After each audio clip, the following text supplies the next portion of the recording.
Rennie Good was a gifted soul, a writer and a poet and a mother, wow. She tried to hit an agent with her car, oh no! Pop, motherfucker, now she's gone! Yeah, yeah, yeah! Being a fucking liberal is a mental disease.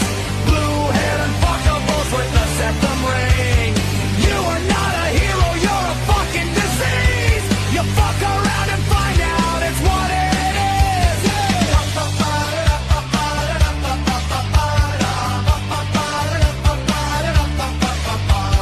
Jeffrey Pretty was a Jewish homo. Started talking shit to protect a chomo. He was getting nicked when he pulled a gun. Bam, motherfucker, now you're gone! Yeah, yeah, yeah! Being a fucking liberal is a mental disease. Blue-haired and fuckables with a septum ring. You are not a hero, you're a fucking disease! Fuck around and find out what that is!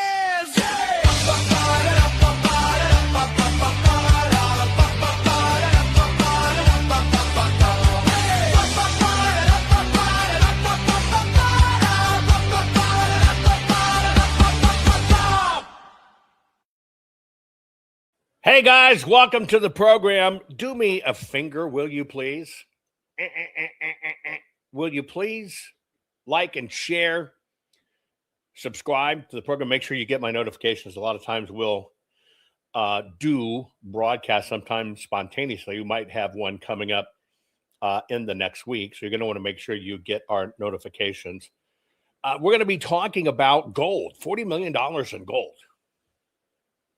Yeah. With that said, let me get this out of the way real quick. This program, ironically, is brought to you by the fine folks at Goldco.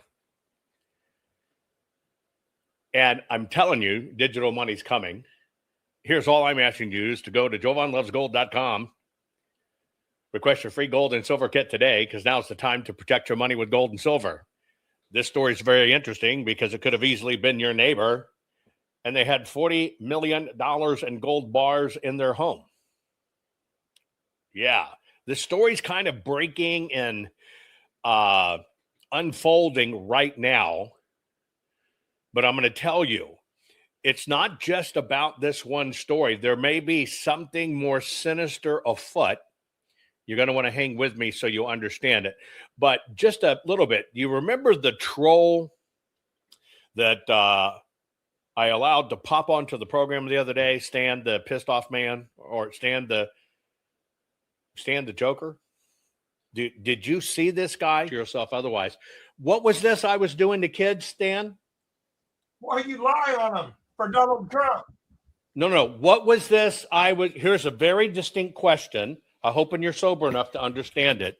You said you did stuff to kids. I want to know what I did to kids. Prophet. You hold him down for Donald Trump to fuck, boy.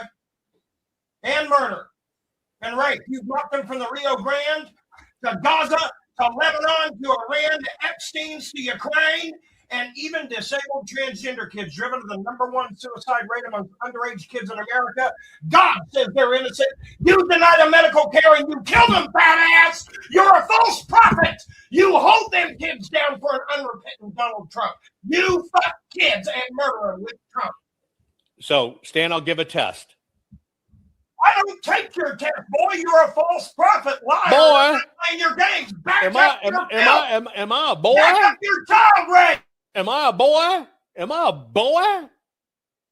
Stan, if you want to have a discussion, you have anything else of substance? If you want to have a discussion and not be taken as a fucking joke, have a discussion, Stanley. Okay, have a discussion, Stanley. Okay, so here's let's do this. Let's have a discussion. Speak! Yeah, that's what I thought, boy. You got nothing. No, I'm about to. Look, I understand yelling. I understand repeating because nothing gets discussed. Here's what I'm going to make a recommendation. Loosen your cock ring so the veins don't pop out of your head, and let's go over these one by one and do it by facts. Just one by one. That's all I'm asking. I'll give you the floor one by one. Let's go through the facts. Now, here's what I want to know. Speak! When was it? When was it I held down children for Donald Trump to fuck. When was you that? voted for him again in 2020 and 24. Is this about voting, or is this about when I held down kids for Trump to fuck? Which one do you want to talk about? You signed that pledge in front of God, including the voter registry. You defied God for Trump. Anyway, the reason I even subject you to that again is I have now found out Stan's story. And so done a lot of research, did it really quick. I want to let you know, I have invited Stan on. Now, I don't know if he's going to accept yet, but I kind of know Stan's background, right? And I told him, hey, come on, let's have a discussion. We don't even have to discuss politics. Let's just kind of have a discussion. Two dudes from fucked up families talking to each other. So I kind of know Stan's background now, and I think it could be an interesting conversation. Anyway, so I said, no politics. Let's just converse. Ooh, Fabra. Anyway, you think that's crazy. Wait till you see the story today, because this is a story that's just now breaking. A CIA agent has been arrested with $40 million in gold bars in his home. $40 million. Holy smokes. I'll give you a few minutes. Share this because you're going to want your family and friends to tune into this one. You got to hear this story, and you got to hear why this is probably more dangerous than you could ever imagine. Do you have the #1 runaway bestseller as part of your homesteading library? Introducing the Food Forest Bible, How to Create a Food Forest, Sustainable, Self-Managing, Natural Food Production for Self-Sufficiency and Food Security. We all know the system is broken, but food, sovereignty, and survival are up to you. Will you comply or defy their plan for us all? You will own nothing, eat bugs, and be happy, or so the system says. Is this why America's largest food processing plants and food supply plants keep burning down? Do you really think this is a coincidence? Of course not. The system is telling us right to our faces what they have planned for us. You have a choice. Comply or simply defy their plan for us all. Defy the system's plan and execute your own plan. Abundant, safe, secure, natural food supply. Introducing the Food Forest Bible, this bestseller by Jovan Hutton Pulitzer is the single most complete, executable, easy-to-follow plan for sustainable, self-managing food production for self-sufficiency and food security. For the first time ever, a coffee table, heirloom quality, full-color book which unlocks the ancient secrets of creating a food forest. Imagine planting in a way which requires no digging, no pesticides, and creates massive ancient food abundance. No fooling. Food forests are the ancient secret to planning and planting once, and have your own Garden of Eden, which will feed your family for decade after decades. Buck the system. Buck the New World Order and order your very own copy of Jovan Hutton Pulitzer's Food Forest Bible. Warning. The following program has been rated Gilligaff and is intended for open-minded audiences. If the truth offends you, or if you are allergic to focused intensity, intellectual athleticism, or the occasional F-bomb or even irreverent humor, please switch off now. If your delicate sensibilities need to be worried about or addressed, might we recommend the Underwater Basket Weaving channel to you. Otherwise, sit back, enjoy the wisdom, insight, and wicked sense of humor. Cut the crap. How many times a day do you want to say that to politicians, the elite, the loony liberals, the fake news media? and the gender-confused emotional socialist snowflake crowd. Cut the Crap is your secret weapon for fighting for our freedoms and our great republic. It all begins with a massive mental enema, freeing you from the toxic news and politically correct views, which constipate your consciousness with stinking thinking. Your host, Jovan Hutton Pulitzer. He's known for calling out politicians and telling them to cut the crap. You've seen him on virtually every television network and listened to him on Coast to Coast Radio. And now he's here to help you learn to fight for America. Culture, race, and American politics. They all have one thing in common. They all need to cut the crap. Now, here's your host, Jovan Hutton Pulitzer.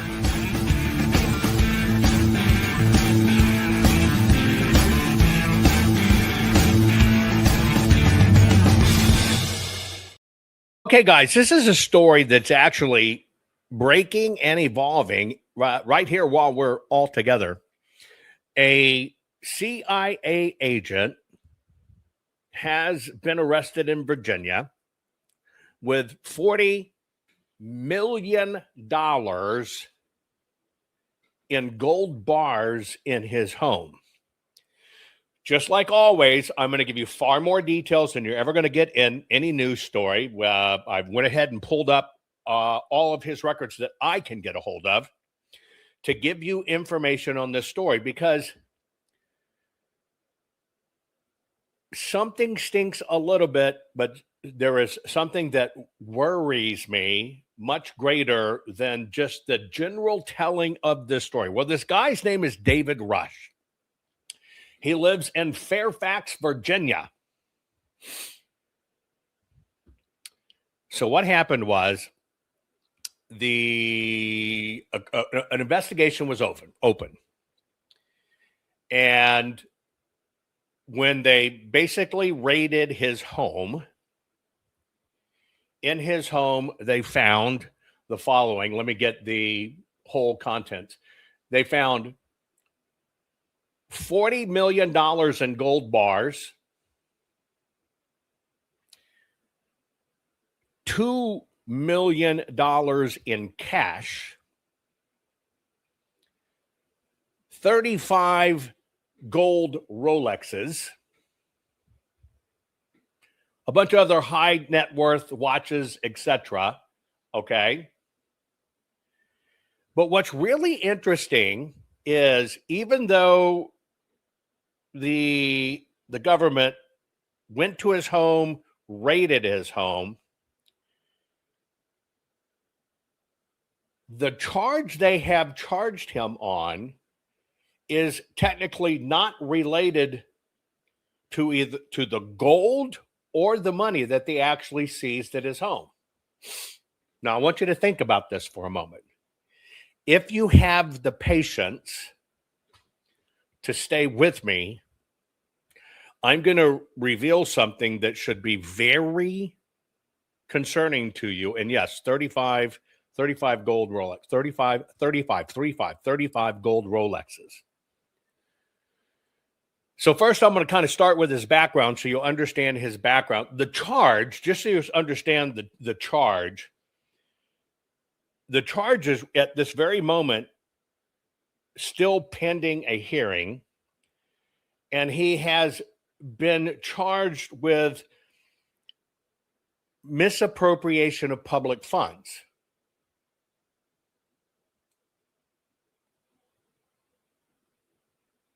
Right? Misappropriation of public funds. And yes, the Rolexes are real. This should tell you a lot. Just so you understand, this is 303 individual gold bars.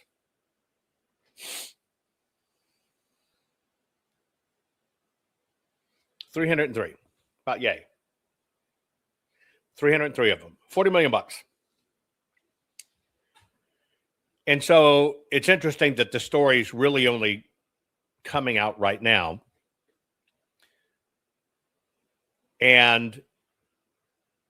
But I want you to suspend for a moment. I'm going to give you this whole man's background. But I'm asking you to potentially suspend for a bit that this just happened to be a greedy or a conniving individual, okay? Because all they have charged him with is one singular count of theft of public money. Technically, embezzlement or conversion of government property. Now, that's pretty interesting. Now, they maybe did it as a place marker. Who knows? I do not know. He's made one very quick court appearance.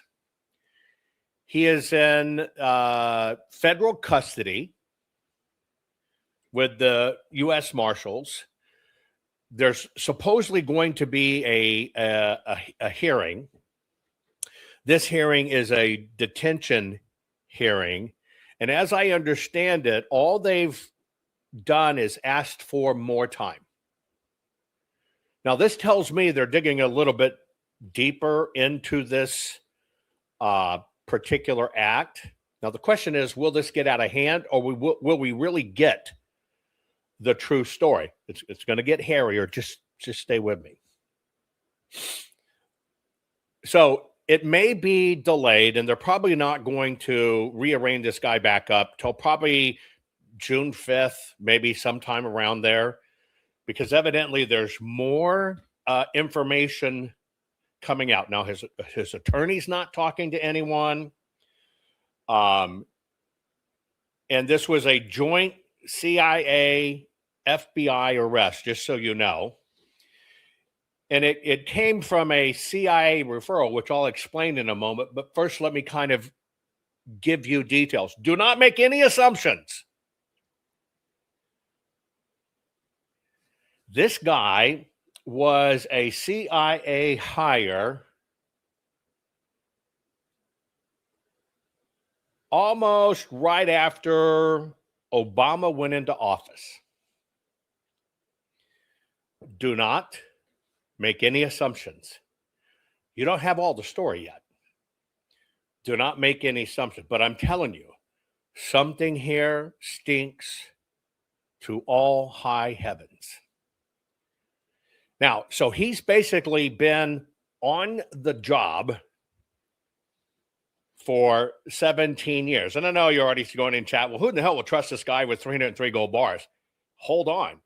I'm telling you, let this evolve so you can kind of soak in the true smooch of what this may be, because it's not just the gold bars, it's a massive amount of cash. And a common currency in intelligence operations is gold bars and, ironically, Rolexes, gold Rolexes, because there's the Rolex value and then there's always absolutely the meltdown value. So it's one of those things when they're paying off people and you don't want a money trail. Let me say that again. Paying off people and you don't want a traceable money trail. It's going to get better. Just hang on. Anyway, so he started right at the head of the Obama administration, and he rose all the way up to the SES, which is basically Senior Executive Service. So he rose all the way up to Senior Executive Service in his role. And that means he reached management level. He reached decision-making a level with a very specific type of top secret clearance. Now I'm gonna jump forward and give you something, because you're gonna need this, because I want you to kind of start thinking here. What are you seeing?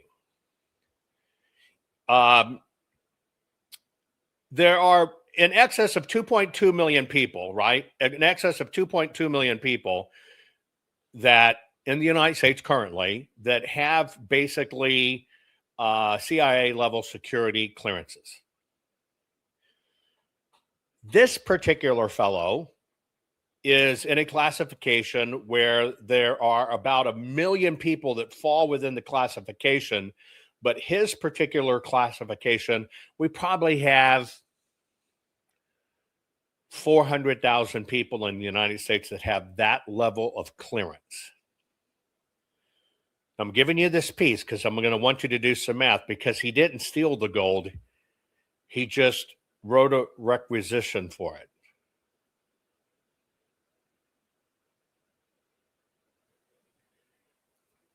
Pay attention. He didn't steal the gold. He simply wrote a requisition for it. Now I'm going to give you some inside track here. Obviously, this fellow is in the section which is clandestine service. Clandestine service is where all of the nefarious stuff, off the books, predominantly stuff happens. Now, to put this into context for you, this is a very plausible reason why this guy at the senior level would have $2 million in cash, $40 million in gold, and 35 gold Rolexes, just so you understand. Typically, when you see this money handled this way, it is to, at this amount, it's not lower level stuff. It's to buy or bribe an official for something pretty damn serious, or to pay for something dearly that has to happen off the books and can't be tracked back. Like having somebody killed.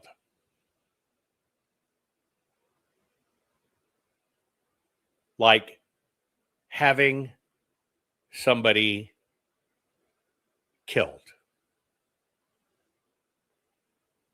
You know, passing off a Rolex, you might pass off a Rolex to somebody inside an organization. Hey, I just need some information on what y'all are doing or whatever. This is not undercover work. This is clandestine work. That is completely different. Undercover is one thing. Clandestine is your spies, James Bond. Do not confuse clandestine service for undercover service, right? So this fellow, and I'm trying to determine, I don't have all the information yet from all I can get. Either he was heading up the logistics part of this. I'm waiting to get confirmation of that. And yes, Menendez got caught with gold bars. Or he's just high-ranking management clandestine service, which means basically he's an operative. Now, I'm putting a pin in that because I want you to understand this is $43 million sitting in a Virginia normal neighborhood home for one guy. And there are over 400,000 people that have the exact same clearance that can request things like this.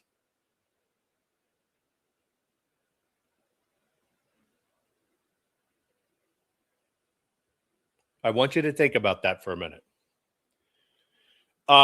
Just so you understand, Fairfax, in my time in DC, when I first came in, I was right there at the Pentagon. Then I went to Tyson's Corner because they were building a new facility there in Tyson's Corner. Then when I got the lay of the land, I got my home basically right there on the edge of Manassas until I finally got a place and got out in the country. Right where he would be in Fairfax, it's not too far from the highway, and you take a little cut, which was a highway, which is called Spout Run. It was cut for a general so he could cut right through the Potomac and get there, know the area well. So from a DC standpoint, forget the traffic. You're probably only talking 15 minutes out. This is a neighborhood of people that are employed in the service of the government, right? It's all government workers. Northern Virginia. So it's right there, right? But here's what I want you to think of first. This is not money technically that was stolen. This guy requisitioned it. Basically saying, I've got an operation. Here's what I'm going to need to complete this operation. This is one guy. This one singular individual. I already know it was requisitioned, etc. I need to complete this. Here's what I'm working on. Here's what I'm doing. Here's how much money I need. And it was handed over to him.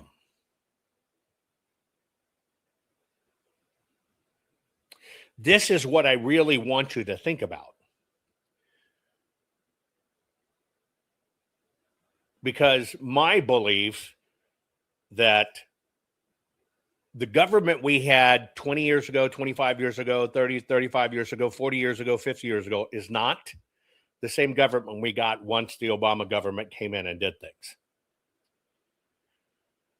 And that's where remember, we used to be pissed that there was going to be a $50 billion appropriation bill. We used to be pissed. Now everyone's in the trillions because everybody's stealing. This is what I want you to understand.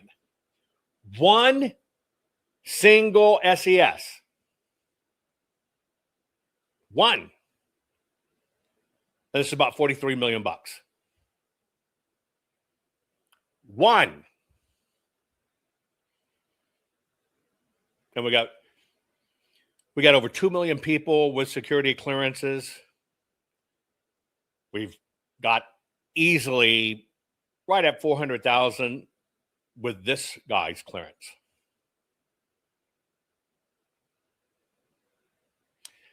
That's what I'm concerned about. Okay? That's what I'm concerned about. Now, here's the kicker. Because this story just keeps getting juicier and juicier and juicier and juicier. This is like, and I'm telling you, my gut tells me something's going on. If you were staging an operation to take, you're never transferring this much at any one time.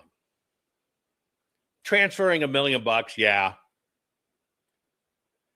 Having 40 million in gold bars, that should be something that makes people's eyebrows go, what the? It didn't raise any red flags. That should concern you.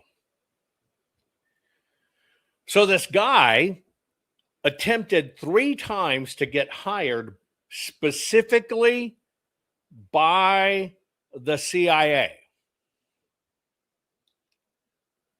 3 times.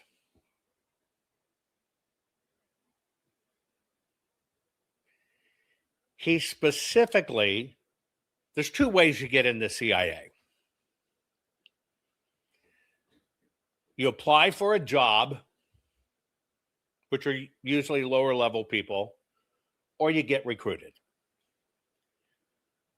And that recruitment, ironically, is a lot like NASCAR. You know, most NASCAR drivers started driving when they were 10. Most people don't know that.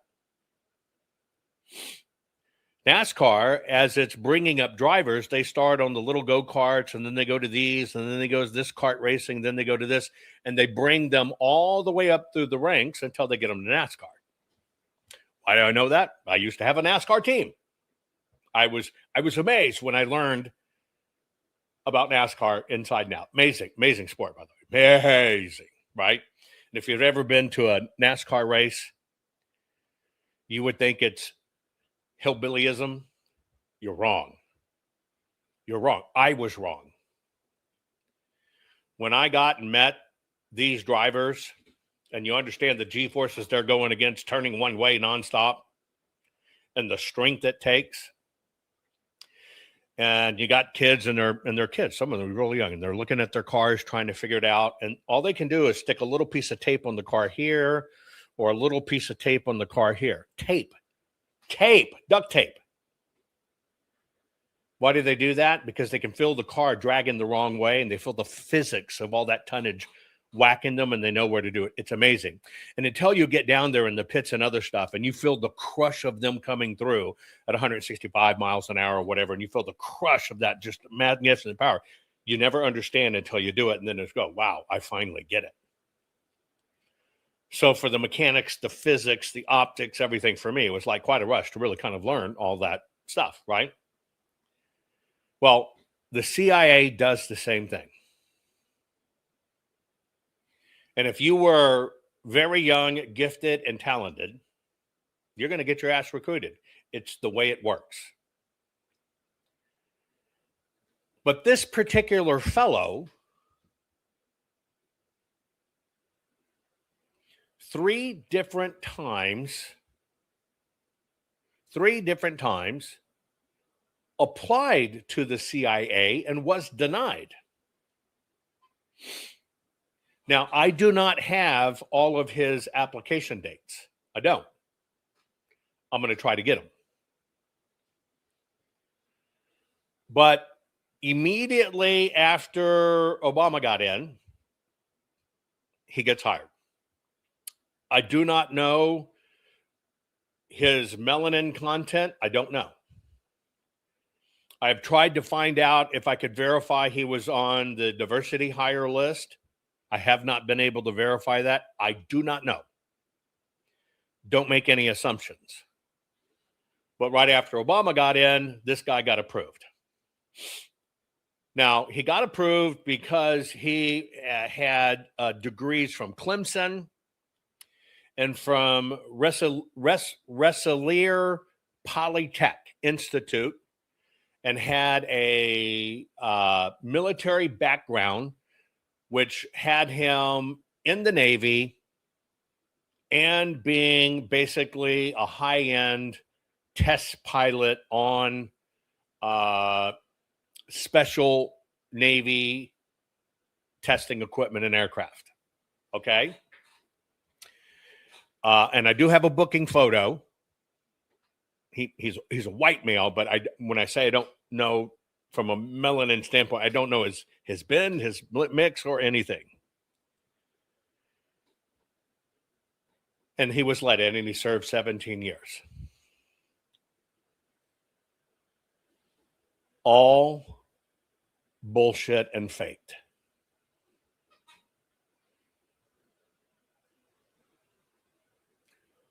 All bullshit and faked. Now, this is where the story gets interesting. If I had the guy's paperwork for 3 submissions, the first thing I would start looking for is I would start looking for the differences in the submissions. I deal with this all the time.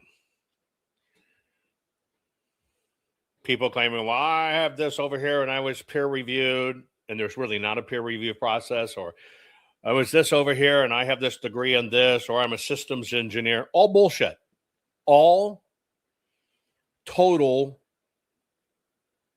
bullshit. So what this guy did, the only thing that's absolutely known about this guy is he enlisted in the Navy in 1997. In the Navy, we're going to wear tiny uniforms. Anyway, he listed in the Navy, and I got a lot of buddies that are Navy jet jockeys. Don't worry about that. Anyway, he listed in the Navy in 1997, and he was an information systems technician. That's, Denise, you probably hit this on the head if people are watching Denise in chat. He was an IT specialist role. His particular specialty is communication networks and computer systems. That's his particular specialty. He served in the Navy from 1997 to 2004. In 2004, he went active duty. He went from active duty. He transferred over to the U.S. Navy Reserves. His entire tenure after that transfer, is he was honorably discharged in 2015 as a lieutenant.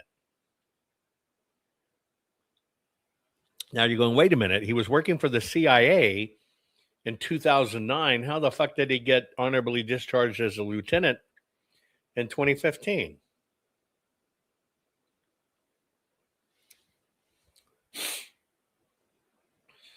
Okay. So this guy not only was not a test pilot, was not a pilot, period. Some of these people that claim to be systems engineers, as good as Google, whatever, Google, and I'm a pilot, took a small aircraft training course at an airport, took one lesson, and then stopped. Yeah, I tend to check these things out on people. They're a pilot. Took one flying lesson, which you don't fly the first time, when you go up with your instructor, and then never went back to the classes. But we'll tell you they're a pilot. And the biggest IT guy in the world. And a systems engineer. Anyway, not only was he not a pilot, he had nothing to do with aviation or weapon testing or leadership at all. None. Zero. Period. Somehow it didn't get caught at the CIA. Again, 3 times deliberate petition application to get hired by the CIA.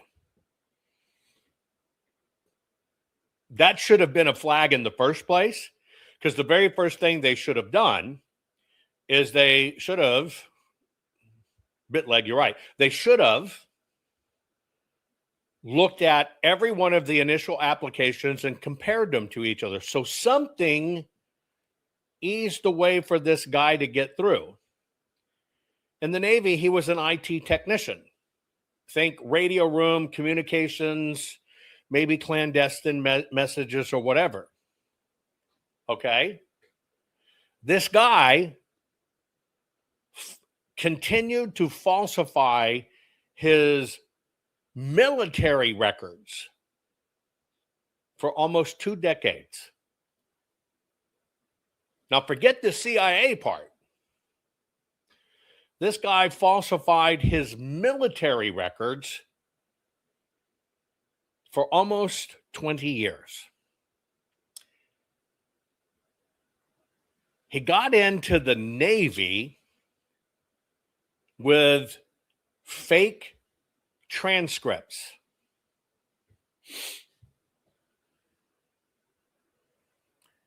Now, this is beginning to look like, wow, he's just a shyster or whatever. I don't know. That's why we're going to look at every potential option here with this guy, because this guy's a lot of unpacking, right? A lot of unpacking. Anyway, he basically falsified getting into the Navy. It's not stolen valor. That's different. He falsified his transcript records from school so he could get in the Navy, claiming that he had an undergraduate degree from Clemson University. That enabled him to parlay that to get commissioned as an ensign in the Navy reserves in 2004. Okay, so he got into the reserves in 2004. Then it went to higher levels. This guy claimed that he was a Navy pilot, claimed that he was a graduate of the U.S. Naval Pilot School, and that he was a graduate of the U.S. Air Force Test Pilot School. I got to call a friend of mine who used to run the Air Force pilot training and test pilot. He was tapped for NASA. He didn't take it at the time the shuttle blew up, but that shuttle explosion would have been on his watch. I'm glad he didn't take it. He used to be the big executive at Learjets and Gulfstream and stuff like that. But anyway, so I want to find out how could this even slip through. But this guy basically said that he was Maverick. Anyway, that he went to U.S. Naval Test Pilot School and that he went to U.S. Air Force Test Pilot School. He said he was not only a test pilot, but he was a director of test for pilots, and he was heading up a testing project, which was a joint operation between the Army Navy Weapons Test Organization, which basically involves about 145 people, and they're testing out at any one time about 18 aircraft, right? Again, I have people in that. One of my dearest friends, she lost her husband this way. He was one of the test pilots, and that test out these new things for our country. You never hear about them. They're unsung heroes. They can't get medals or whatever. And in testing one of these aircrafts, he lost his life. Right? Anyway, and by the way, a lot of CIA comes out of Clemson. Anyway, and so what he did was everything I just told you, all bullshit. Part of it just his own word of mouth. I'm a system architect. I'm second only to Google. I met with Office of Information Intel, and I met with all these guys, and they asked me what I thought of, that kind of shit. While he is in the CIA,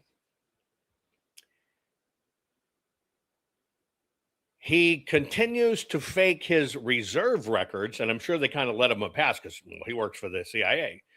He billed the Navy Reserve 744 hours while working at the CIA. It's about $77,000 of embezzlement.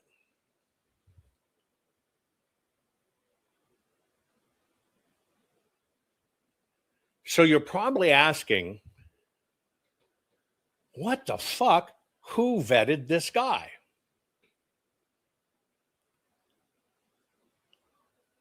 All of it, except that he did get into the Navy, but he used bullshit to get into the Navy. It is the same thing that happens into election integrity circles. I met with Vince Pompeo and Mike Pompeo and this and this and this, and I did this, and I debriefed the NASA guys, and I debriefed. All bullshit.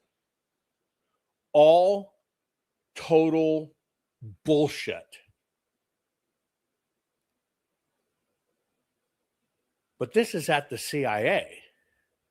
And he was able to pull this off for 17 years, from 2009 to this year right now.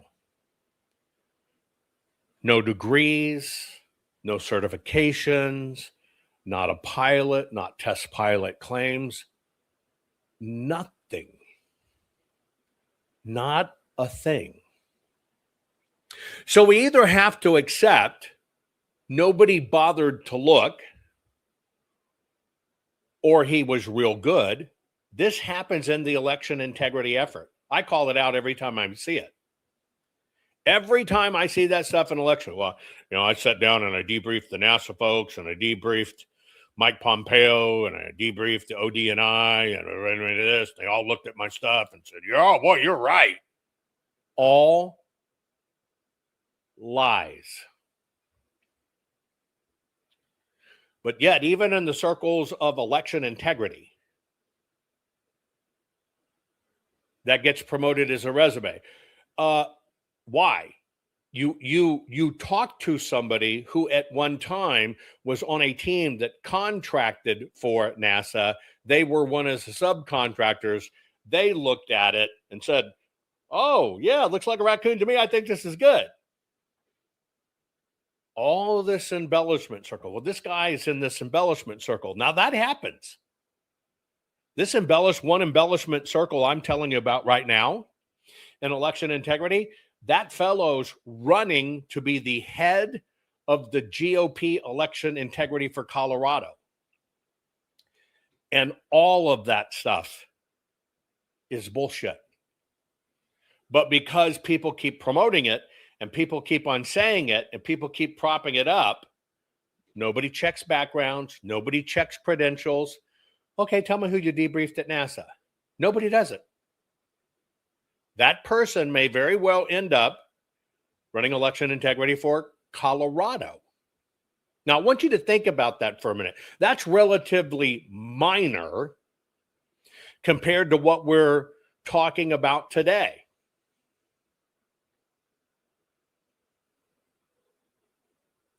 But one of the common trends in this stuff is the bigger the claims, the bigger the bullshit. The first claim was, I infiltrated an Antifa call. Oh, I personally debriefed Mike Pompeo in the office, ODNI, and the intelligence office, and this. And I was on the red team. And it's all shit. It's all bullshit. Well, it's the same bullshit that you got to try to figure out. Am I looking at an agency-trained guy to do this or what? Because it's all about words bullshit. Or am I looking at somebody that is actually just an operative? Well, this guy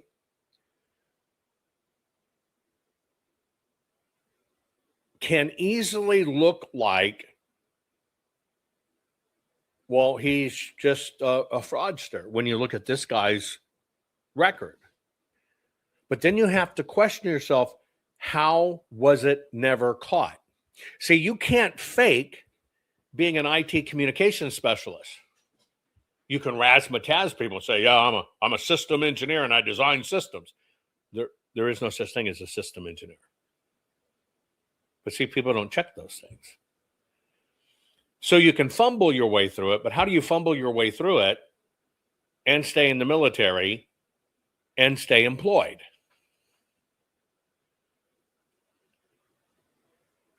So we got to ask a few questions. In the procurement of people to work in our government and clandestine services and stuff, do they not just check resumes of people that apply? A whole part of the business of people that are recruited. That's different. They've sought you out. They know your background. They're going to you because of your background, because of your abilities. That's different. So how does somebody weasel the way into their system? Who did the BI? Who did the investigation? Whose names are on these documents? Whose recommendations or endorsements, BI, not BJ, BI, background information. Who spoke for this guy? Because here's the issue. This guy moved up through the ranks, and somehow he's only either one of two things, and I'm still trying to vet what he is. He either got at the executive level of logistics. You're putting in a request for weapons because you're going to do a deal with gang members to get information. Yeah, they'll fucking give them weapons. These things get seized, they get sent in. They'll recycle weapons right back out in the street to get information. Of course that happens. So he was either sitting at some sort of director level of logistics, or because it falls under the clandestine part of it, he was an asset running operations on the ground. Now, the reason I ask that is because he didn't walk into a vault and steal this stuff. He wrote out a request and said, I need this for an operation. Now, this is where you should really be concerned about this. This is where you should be seriously concerned about this.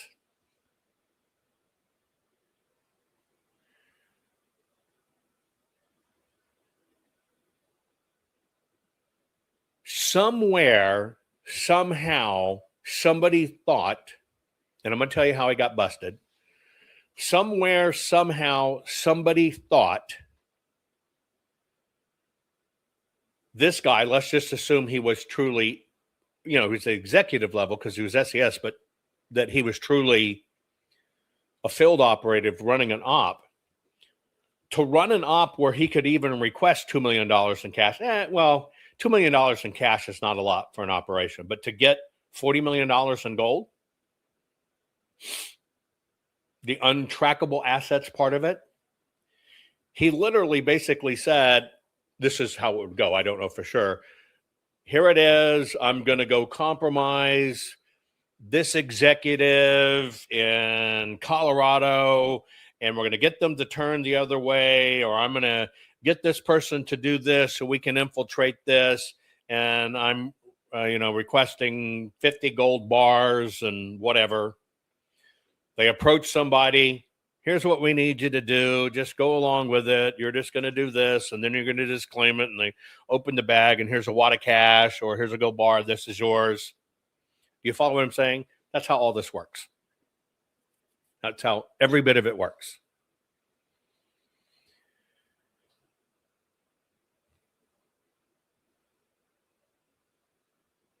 But if a person would be able to request and take $40 million in gold bars, 303 gold bars, $2 million in cash, 35 gold Rolexes. When you have hundreds of thousands of people at the same clearance level that can make similar requests, what do you think's possibly happened inside our clandestine services? Because obviously you kind of think, well, $40 million, they'll never miss it. If that is the case, and we got 400,000 people in this classification, hell, even if you had 100,000 people in that classification, do the math. Now you see why we may be having to do government requests for $1 trillion bills and stuff like that. See, all of this money is on the books somewhere. And this is how it falls off the books. If one lone individual, who we now know was a sack of shit, which I believe somebody had to be covering for to even get that long and stay in that long. You can't fake that long.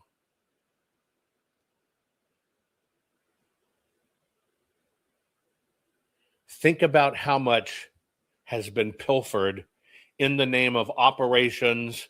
I got to get information. I got to pay somebody off or whatever. What would that math be? Somebody do the math real quick for me. Let's just do shits and giggles. $40 million. And let's say that 10,000 people out of 400,000 people did the same thing. Is that 400 billion? Somebody do the math for me.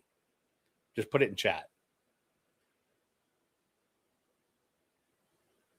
Where'd the gold come from? It's got to be on a ledger somewhere. Now, you have to understand a few things. When there are agency things like seizing stuff, that goes into this kitty. Hey, did you hear about the guy the other day? Yeah, 400 billion. Did you hear about the guy the other day found several $1 million washed up on the beach of drug money?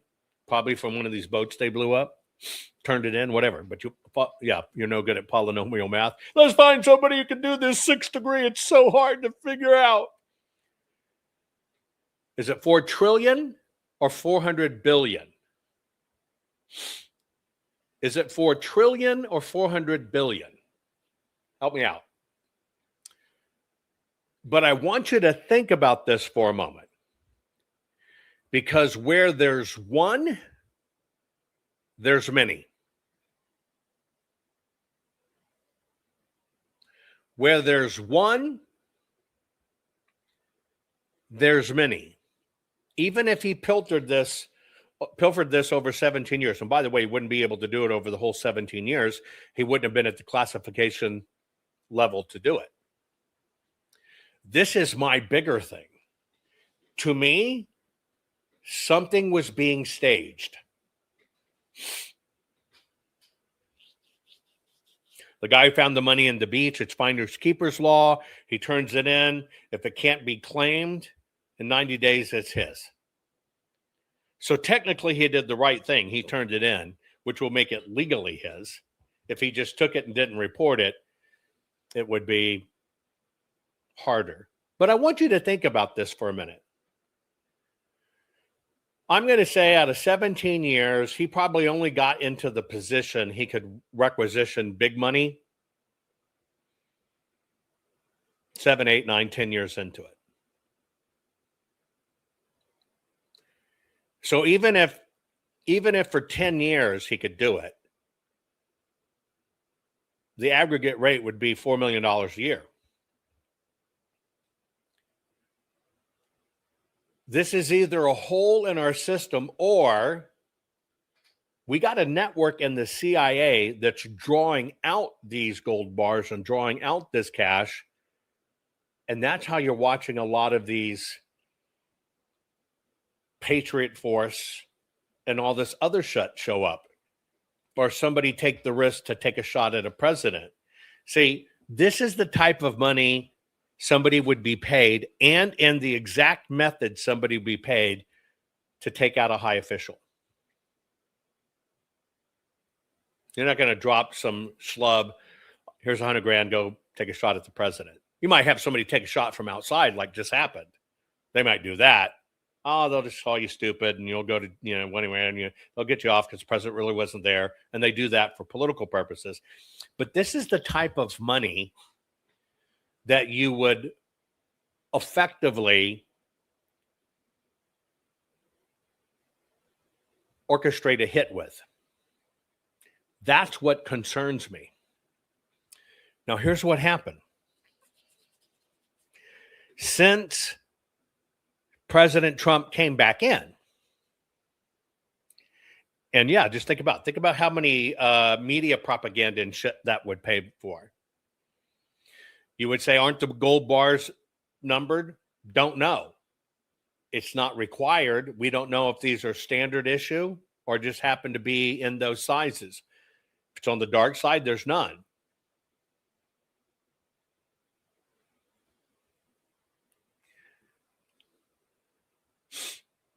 But we've already found lawmakers, they've run seizures in their homes, and what's the common denominator they find of these guys?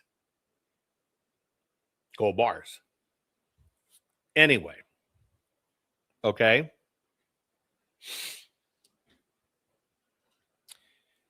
So what happened is, as Trump came back in, and they started really looking deeper to drain the swamp, and you've seen how many people that are not going to be back in the swamp now, for sure. The list is getting bigger and bigger. This guy got flagged because of work-related expenses. Nobody knew the gold was missing. Well, that's my first issue. He got flagged for something lesser that kind of put him on radar. But when they got to looking at the guy, they found out the guy. Now, here's what's not reported. Now, I want you to pay attention. Put it in chat. What did I tell you they found in his home?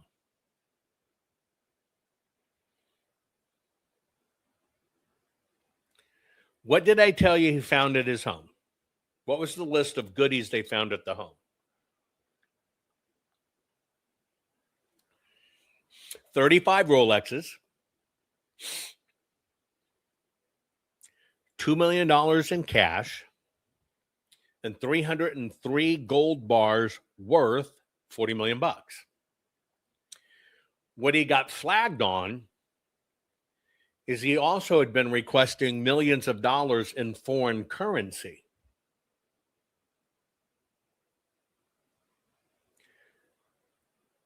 Now, that one little tidbit that I withheld to now should tell you this guy is absolutely in the clandestine part of it. And the countries, which I'm still trying to get, I do not have, will tell you a lot about what's going on. He got flagged on requesting foreign currency. And by the way, as the story looks right now, he's requesting the gold bars in multi-tens of $1 million increments at a time, and that they were needed for official field operations. This is why I'm trying to figure out. He's either somehow got to the director level and he's approving this himself, right?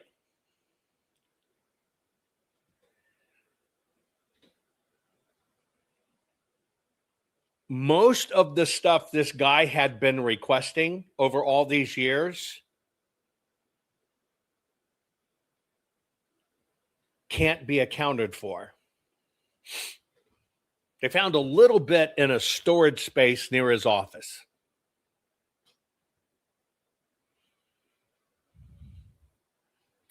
That's all they're releasing at the moment. They found a little bit. And so they're going through storage records. They're going through etc. But nobody had thought to check his 3 previous applications together. Now, let me tell you why this is important. One of the things the Trump organization did is requires recertification of your security clearance. Like when I was at Mar-a-Lago, Secret Service is all over me, know everything about me, who I am, where you got to pass all of that. You're not going to sit right there, right, across the desk from the President of the United States if you're a bad guy. It's just not going to happen, right? So I understand all of this. But here's the deal. Trump has initiated, as part of this, people have to re-security clearance. Before, a lot of these re-ups weren't done. Once you got your clearance, you always had your clearance. That's why somebody can leave government like John Brennan.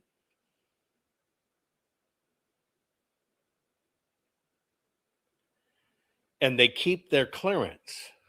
See, here's the dirty little secret you don't know. When these guys like John Brennan and they cycle out and they've got high security clearances, they keep them.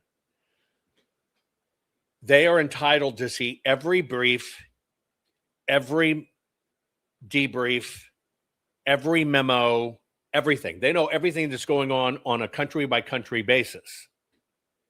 They leave with that. They still get those reports and they leave and they start consulting inside large corporations and stuff. Except we don't call that a security leak. Let me repeat that again. When they leave with their security clearances. It basically makes these guys worth millions every single year for the rest of their life because they have security clearances. But because they're cleared to hear it, and we just assume they're all patriots, it's not considered a leak. Did you know that little bit? I'm one, when you cycle out, you're fucking out.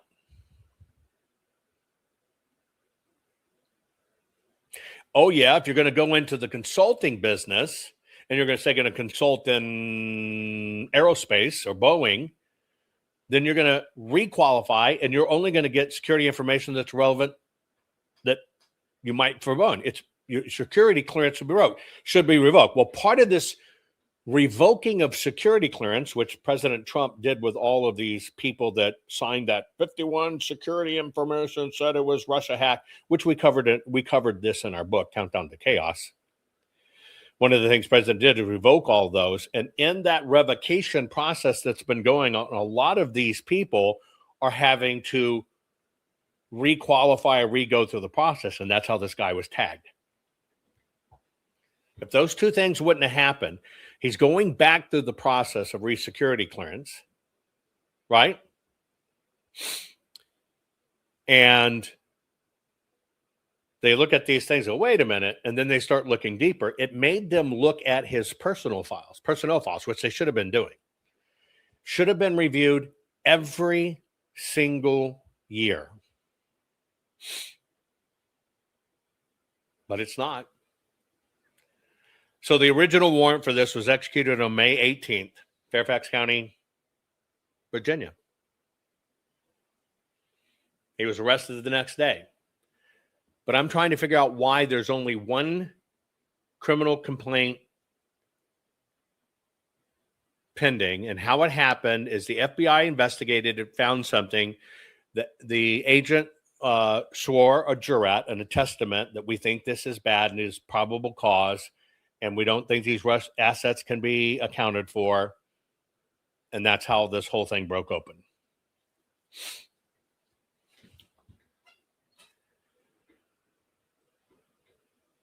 So in wrapping this up, who the fuck's checking people's backgrounds?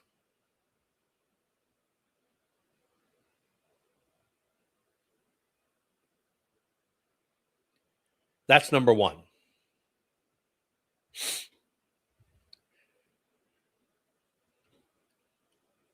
A lot of people that have been arrested for serialized crimes and serialized murders have a pattern of trying to constantly apply to be law enforcement.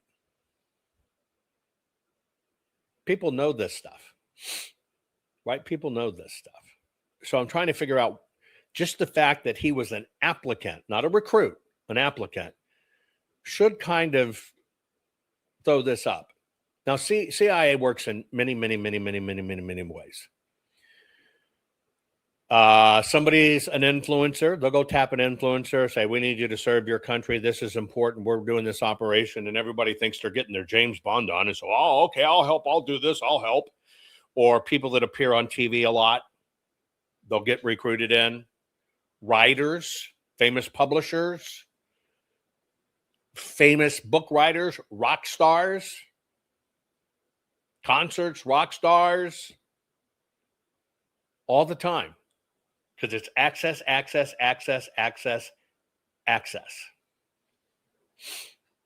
Right? But again, that's the recruitment side of the business. Is this an applicant side of the business? So how did he make it on his third try?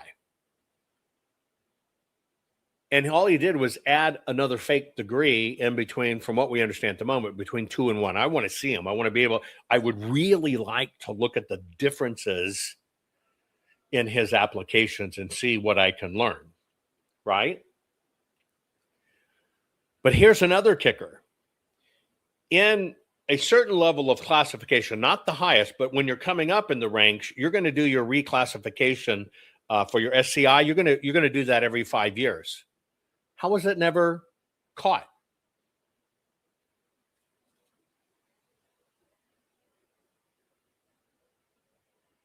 Even if that was done at the lower levels, let's say they forgot it by the time he got high enough, but that would have been done 2, maybe 3 times. How did that not happen? How did nobody pick up the phone and say, hey, this guy claims to be a thesis advisor at the Air Force Institute of Technology? Who came out of the Air Force Institute of Technology? Oh, yeah, Colonel Sean Smith. But basically claiming they were a thesis advisor. All bullshit. I actually think there should be a continuing vetting process.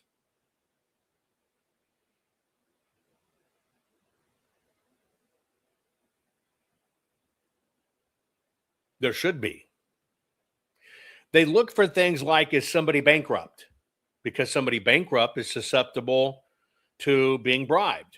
And then there's people that look bankrupt and you're never going to pass a credit file, and they're doing that because you're making sure they're not discoverable and they're not attachable, meaning I'm going to go after you, I'm going to sue you, I'm going to get your house. So there's both sides to all this, but where was the vetting in this? Where was the vetting in this? Who relied on it? What is this guy? Now, let's just say this is a bad guy. Let's just say he could pull off something like, I was on an answer for call. I mean, just the goodest bullshit talker there was. This guy should be studied. because where there's one, there's others. You can't say you have all this technology knowledge. You can't make all these claims without the tech industry knowing who you are, somebody seeing your work product, somebody seeing your existence, let's say in the tech industry, and this guy's in the information industry, there would be a verifiable instance.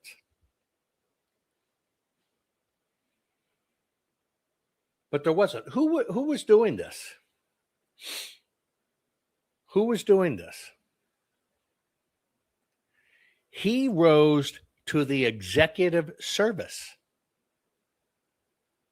Senior executive service. You only go to director next.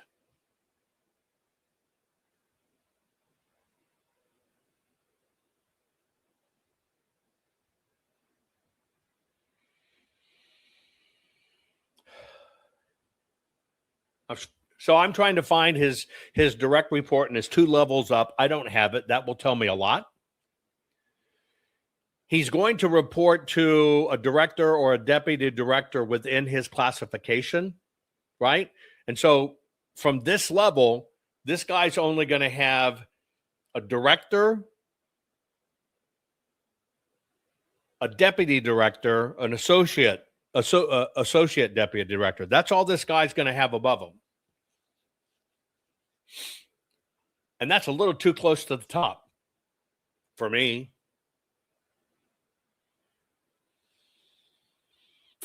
Now, granted, if you're letting somebody on the sly steal money out of the system and you're stealing it at a clip like this, then you could have somebody at a much higher level process, right? Maybe they were clipping a coupon with them. Well, you got to check into that. And who said that? Slavich said, doesn't make sense. I think he was caught in first level application process and then he was recruited. He could have been, who knows? He could have been flagged. So let's run that trap. Let's say the second time this guy did his application, somebody caught it. Well, they're gonna go interview this guy. What's your intent? What's going on? They're not going to let it go. You're not going to get a, sorry, we don't need you. They're going to go, because now he's got 2 attempts. First attempt, don't qualify. You're not going to get anything. Polite, no. But when you get a second attempt, you got to run that trap too. And you're right. You got a second attempt and he did it. And somebody looks at these patterns and go, we got a guy here who's kind of a cheaty cheat. You could have somebody bad that goes, okay, here's what we're going to do. You're going to make this change here. You're going to do this change here. We'll get you in. But here's what we're really going to have you do. And then the third time's a charm. Which means they would have known he was pre-compromised. They put him in a cush position, which is the way they could control him. The worst part of it all, he is somewhere in covert operational support.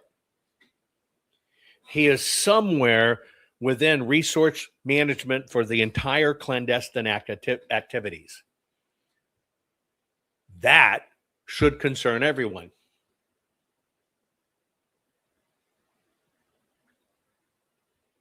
And his whole background is bullshit. His whole background is bullshit. If you were to take confidential, you're going to get debriefed on confidential stuff. You're going to get debriefed on secret stuff. You're going to get debriefed on top secret stuff. Now, those are the various, there's levels in all of them, but I'm just giving you, this is confidential. This is secret. This is top secret. How many people in the United States do you think we have that have clearances from that end to this end? So you're able to see confidential stuff that most people aren't going to see. You're going to be able to see secret stuff that most people aren't going to see, and you're going to be able to see top secret stuff. And those three categories, if I combine them together, how many do you think? And this would basically include anybody in the intelligence community, CIA, NSA, DIA, all this other stuff, right? How many people do you think we have that need to be looked at? 5.1 million people. Do you think any bad ones slip through? If I throw together those classifications, 5.1 million people.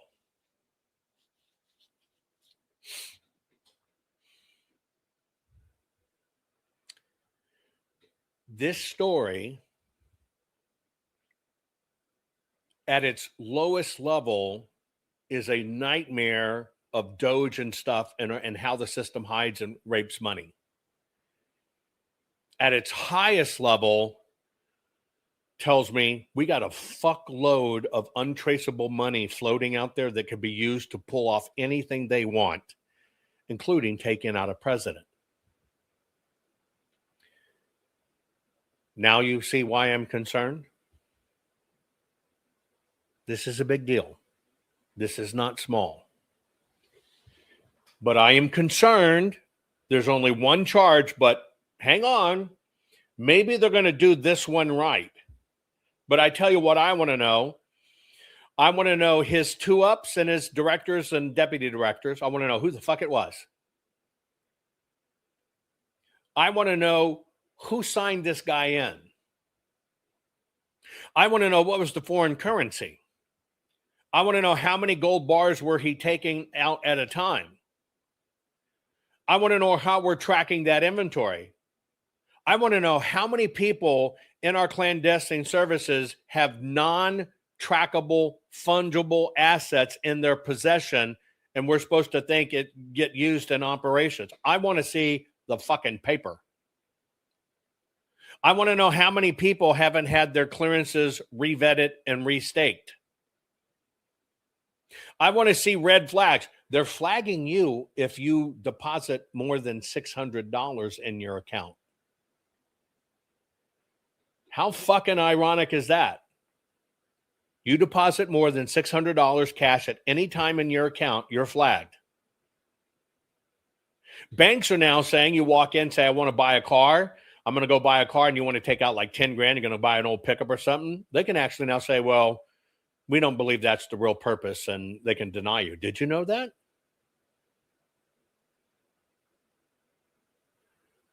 Something's horribly wrong. This one, for me, folks, is a tip of an iceberg that I think is going, that so hard has to be run down and not swept under the carpet. Because if it's just a guy who squeaked through, it's going to teach us where the cracks are, and we're going to be able to track them all. If it's intentionally supplanting bad guys in elevation, we're going to learn a name somewhere in it in the process. We're going to see who put their name on this guy, and we're going to be able to track who started that, and we're going to see how many fucking people they put in. Everything here is trackable, folks. The problem I have is the same thing with Doge, finding 12 million people on Social Security getting checks, and it's just kind of disappeared. Those fucking checks got deposited, folks. They're not telling you the rest of the story. And when they got deposited, that means there are people, accounts, and places tied to them, and you're not hearing shit about it. It also means you can take those from the Social Security, you can run them against the voter rolls, you can find and vet all those, and you have more than enough cause to shut off our entire fucking voter rolls, but that hasn't been done. This is the tip of the iceberg. I hope everybody pushes to get it followed, but this is big. This really is. This is big, and we got to fed it out. Share this program. Hope it was informative. Let's watch this roll out, and let's hope it doesn't disappear. Rennie Good was a gifted soul, a writer and a poet and a mother. Wow, she tried to hit an agent with her car. Oh no. Being a fucking liberal is a mental disease. Blue-haired unfuckables with the septum ring. You are not a hero, you're a fucking disease. You fuck around and find out it's what it is.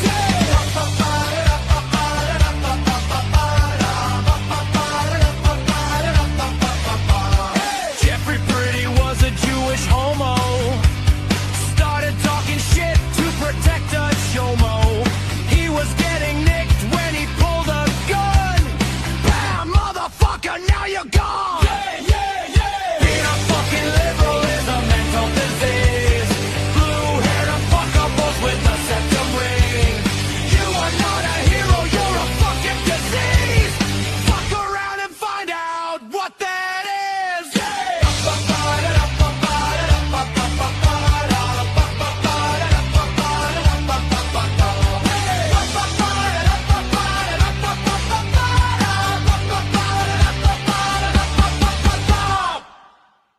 What up, America? It's Andrew Jackson, that guy you roll up to hit some powder.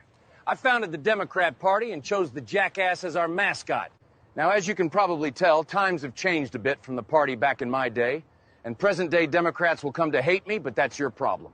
Jackson started the Democrat Party to appeal to the common man. Democrats today sometimes give him credit for that, but only after calling him an evil white bigot. Needless to say, the party started off pretty sketchy by today's standards.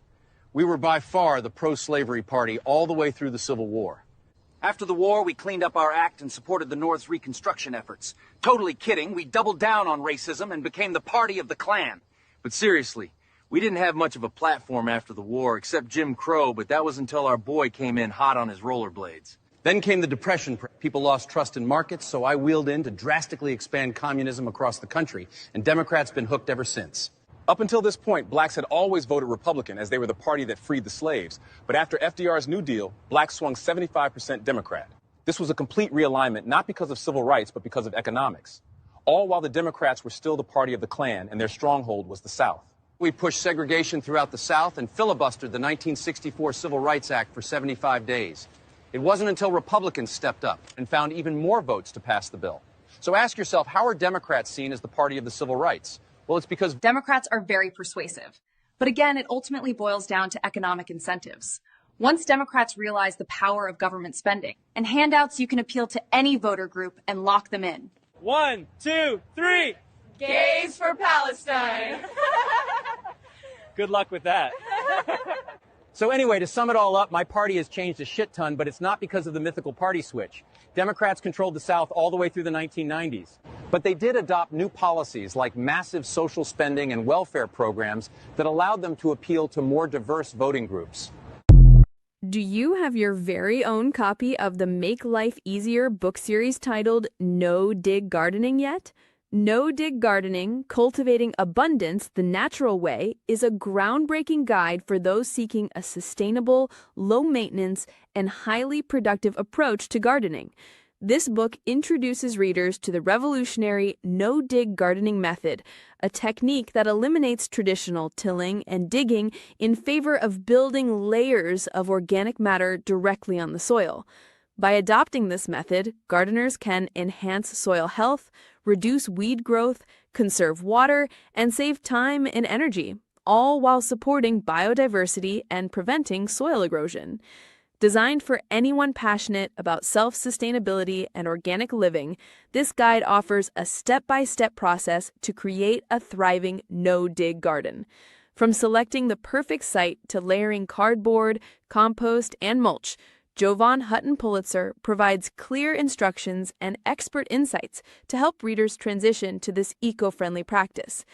The book also delves into the science behind soil health, emphasizing the role of beneficial organisms like earthworms, fungi, and microbes in enriching the soil and boosting plant growth. Whether you're a seasoned gardener or a beginner, no-dig gardening equips you with the knowledge and inspiration to cultivate a garden that nourishes both the earth and your well-being. Embrace a life of abundance, freedom, and harmony with nature through this transformative gardening method. Take the best easy and some say lazy way to gardening. Get your copy of No Dig Gardening today.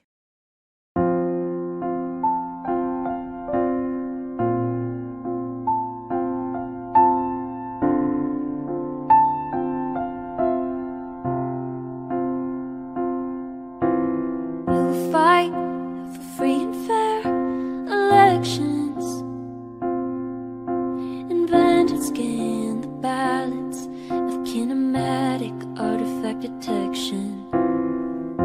You love to read and learn, travel and explore. You're a fearless, brave-heart patriot who's opened doors. You are courage, you're our voice. Jovan, we thank you for what you're fighting for. You're our warrior. You are brave like a lion. You're David fighting Goliath, couldn't ask for more. You're our warrior. Think of what you've done for you, for me, for our country. You'll go down in history as our warrior.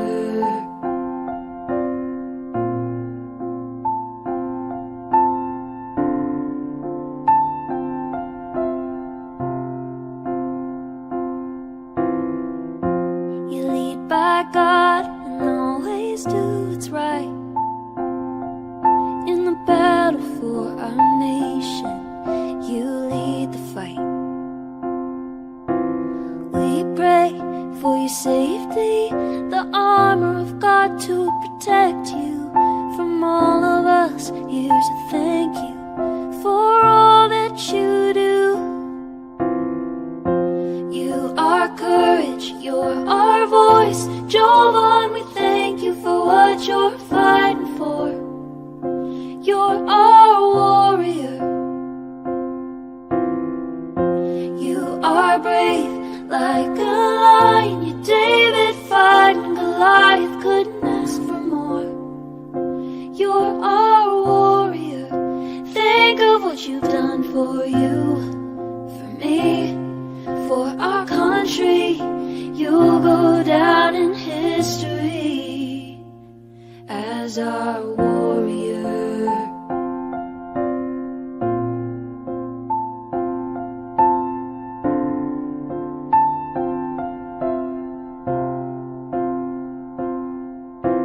Jovan, you're a hero we stand behind. We're inspired by the fire inside your eyes. American proud, we know you'll fight till your dying day. And we'll always stand behind you through everything. You are courage, you're our voice. Jovan, we thank you for what you're fighting for. You're our warrior. You are brave like a lion. You're David fighting Goliath, couldn't ask for more. You're our warrior. Think of what you've done for you, for me, for our country. You'll go down in history as our warrior.